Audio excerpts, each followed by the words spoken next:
Hello, Mark here. Hope I find you well. And in today's Lightroom Classic quick tip, we're going to look at the different ways that we can zoom into our images within the library and the develop module. Now, before we do this, I'd love to tell you about my Lightroom learning platform.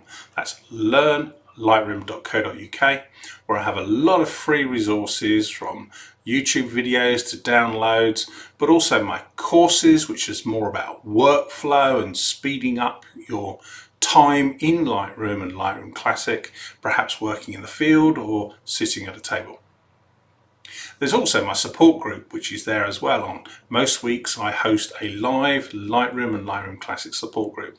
So if you're interested in that, please visit learnlightroom.co.uk. So without any further ado, let's jump across to Lightroom Classic. So here I am in the grid view in the library module, and just as a little bonus, if you don't know, G on your keyboard shortcut from any module anywhere within Lightroom Classic will take you to this view. Now I've got an active image here. This active image is grayed out, the actual cell around the image, that's my active image. Now if I wish to see that, I can press E or the space bar, so press E, that takes me into what they call the loop view. Okay, so that's another keyboard shortcut there for you, E. And it will fit or fill your screen depending on how you have the first thing I'm going to show you set. So we have the navigator, top left hand corner, and in the first selection we have a little drop down. So if we click on the two little arrows, we have fit and fill. Fit will show you the whole image in the available area. Okay, now if I press tab, it gets rid of my side panels. It'll expand the image depending on your screen size. Press tab again, it brings back the sidebars. Now, if I click on those two arrows again, I get fill. And what fill does, it zooms in, so you've got the width of the image. So depending on the orientation or your aspect ratio, you'll perhaps lose a bit at the top or a bit at the bottom, or both. So, and if we press spacebar, it jumps between my selected zoom, which I'll come on to in a minute, and press spacebar again. It takes me back to whether it was fit or fill. Okay, so I'm going to go to fit in this case, because that's my personal choice, how I like to do that. Now the next number you can't change, but it's 100%. So we click on 100%, that is the image at 100%. So press spacebar, goes back to fit, press spacebar, goes to 100%. So I'm changing the two before and after actions. Now the last number along the navigator window is a selectable zoom. So we can click on the little drop down and we can set 200% and it will zoom in 200%. If I hold my spacebar, it will take me back, and if I put my mouse in the box, I can move around the image. So if I go into 300%, let's say, I was clicking on the number there, that's why it went back to the G rather than the little triangles. I can now, and at 300%, and zoom around the image. So my mouse is in this box, the top left hand corner, and I'm zooming around. Press spacebar, takes me back to the fit. So that's a great way of zooming in quite quickly.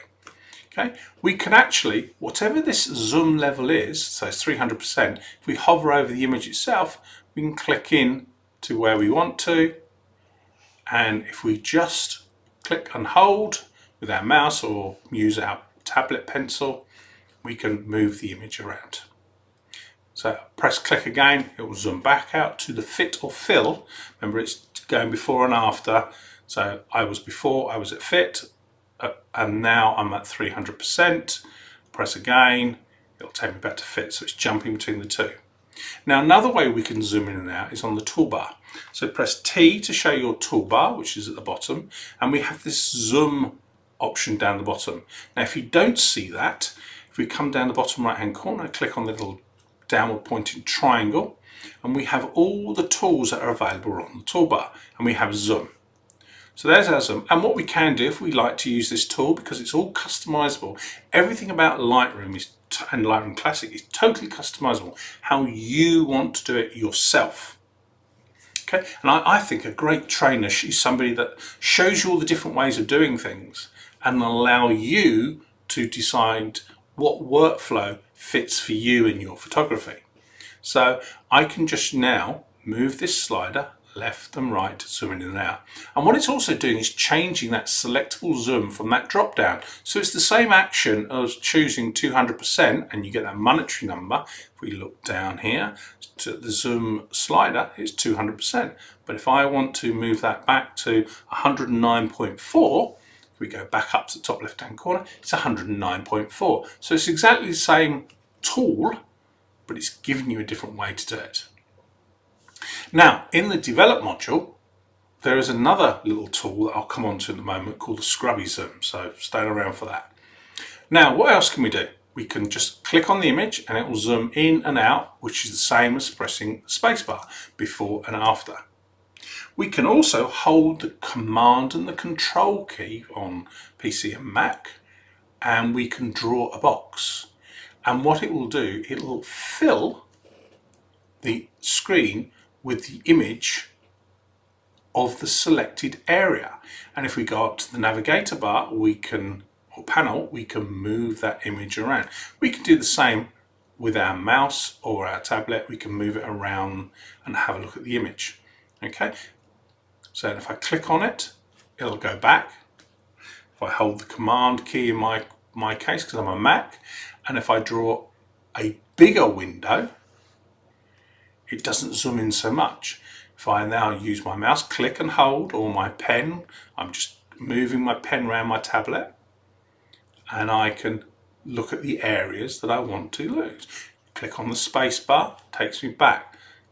Click with the mouse, click with the space bar. Does the same thing, different ways of doing it, how you want to do it. So there's a very quick way of just zooming into, and it zooms into the area. So there's different tools that we can do different things. Now, in the developer module, as I said, there's another way that we can scroll in or zoom into our images. So we press D for develop, and this image will jump across to my develop module. So we have the same tool, Command, zooms in, and the difference between the library and the develop module is the library, you're looking at a preview. So if you build a one-to-one preview or a high-res preview, you'll have a better quality of resolution of image. In the develop module, you see the raw file. So there's one difference there. But what we can do is we hold the Shift key down, we get this slightly different icon. You can see it's got a little magnifying glass, and if we zoom, use our mouse and draw to the right, it zooms in. I'm holding the Shift key down and zoom to the left, move my mouse to the left, moves my pen to the left, it zooms out and it zooms in. Okay, wherever I put the mouse, it will zoom in and zoom out to that point. Okay, so I'm going to go on the nose now, hold the Shift key down, zoom in, zooming into the nose, zooming back out again. Okay, I'm now going to go on his left eye, press the Shift key down, zoom in, zooming in on the left eye, zooming out. It's only available in the develop module. Press the spacebar, takes me back to fit. Press the spacebar again, takes me back to what I was at 81% in that case. Okay, which is the same on the zoom panel on the toolbar. Okay, down the bottom, 81%. So great ways of zooming in and out of your images. Now, I hope this has helped you today. Now, if you don't know, I host on most Monday evenings a live Lightroom support group where we look at a theme, a task, and answer as a community your questions. lightroommonday.com. Come and join me one Monday evening. I look forward to welcoming you. I hope today's been a great help. Got a question? Leave a comment. Want to subscribe? Give me a thumbs up. Look forward to seeing you very soon. Take care. Bye for now.